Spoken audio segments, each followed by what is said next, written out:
A'udhu billahi minash shaitanir rajim. Bismillahir rahmanir rahim. Your Excellency, ladies and gentlemen, good afternoon and assalamu alaikum wa rahmatullahi wa barakatuhu. Freedom is not an end. Freedom is a beginning. The poignant words of the late Muhtarama Benazir Bhutto, the first Prime Minister, female Prime Minister of Pakistan, the Islamic Republic of Pakistan.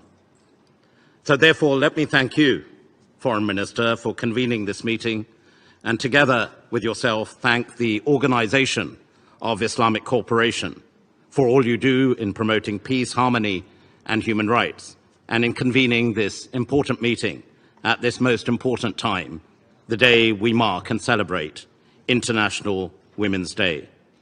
Those freedoms, being the start of the story, is what applies to women and girls around the world. The topic of today's discussion is imperative and pivotal for all of us. Protecting and empowering women and girls should be fundamental to any society, any nation, any country. Societies prosper, nations progress when women are at the heart of progress. Protecting and empowering women is a huge personal priority. It is a priority for my government, for the nation of the United Kingdom, and I believe for all of us. It is important to me as the UK Special Representative for preventing sexual violence in conflict, where tragically women and girls suffer the most. It is important to me as a Minister of State for the United Kingdom. It is important to me as a Brit. It is important to me as a Muslim. There is no hierarchy of human rights. All members of society must be allowed to discuss and debate issues freely and equally, to peacefully challenge their governments, and importantly, have the right to exercise their right to freedom of religion or belief. Yet at this very important moment, tragically, women and girls are facing untold challenges. The economic cost of their exclusion from political, economic, educational and social spaces is stark. The cost to our global society is harder to measure, but just as troubling, and should be a concern to us all. In our work around the world, the United Kingdom places equal rights at the center of our mission.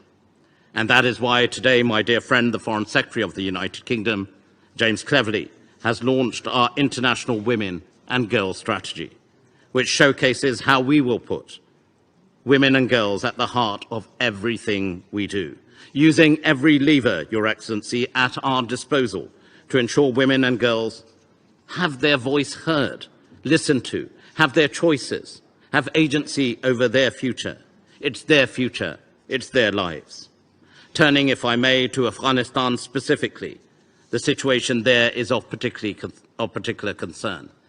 It is the only country in the world where girls are forbidden to enter secondary school. Why? Because they are girls. This is not Islam. The United Kingdom is therefore strongly committed to education for all. Let us forget for a moment that this is what the Taliban are doing, but I put it to them quite directly. We've heard from other ministers as well.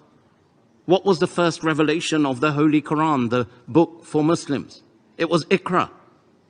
It wasn't caveated to say for men or boys only. It was recite.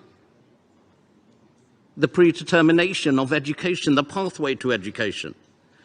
Therefore, I'm proud that my country, the United Kingdom, are working with key partners around the world in doing all we can, where we can, to support girls to access education. This includes community-based approaches and out-of-school initiatives, such as support to pass the university entrance exam. We also work with other partners, such as the World Bank, the Asian Development Bank, Education Cannot Wait, and Global Partnership for Education. And through our Achieving Scheme, we continue to provide life-changing scholarships for Afghan women and men. Countries must come together to act in unison to persuade the Taliban, what are you doing? This is not Islam. I say to them quite directly, who was the first person to accept Islam?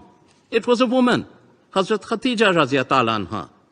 And to those who argue in the Taliban that women cannot be empowered, who was the Holy Prophet Muhammad sallallahu alaihi wasallam working for? He was working for the same holy personage, Hazrat Khatija. This is the reality of the fundamentals of the practice of Islam. It is the only way that Taliban will rebuild their country, their community, their society, their economy, when women are at the heart of that progress. Therefore, in welcoming many of the contributions today and this meeting, we commit ourselves, the United Kingdom, in working in unison, in solidarity, to play our part to advance the frontiers of freedom, promote peace and uphold the human rights of everyone, everywhere.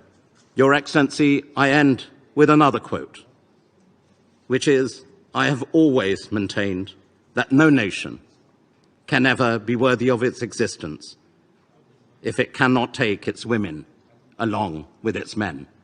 The vision of Qaid-e-Azam Muhammad Ali Jinnah, the founder of the very country, Your Excellency, that you today represent. Wa akhiru dawana anil hamdulillahi rabbil alameen.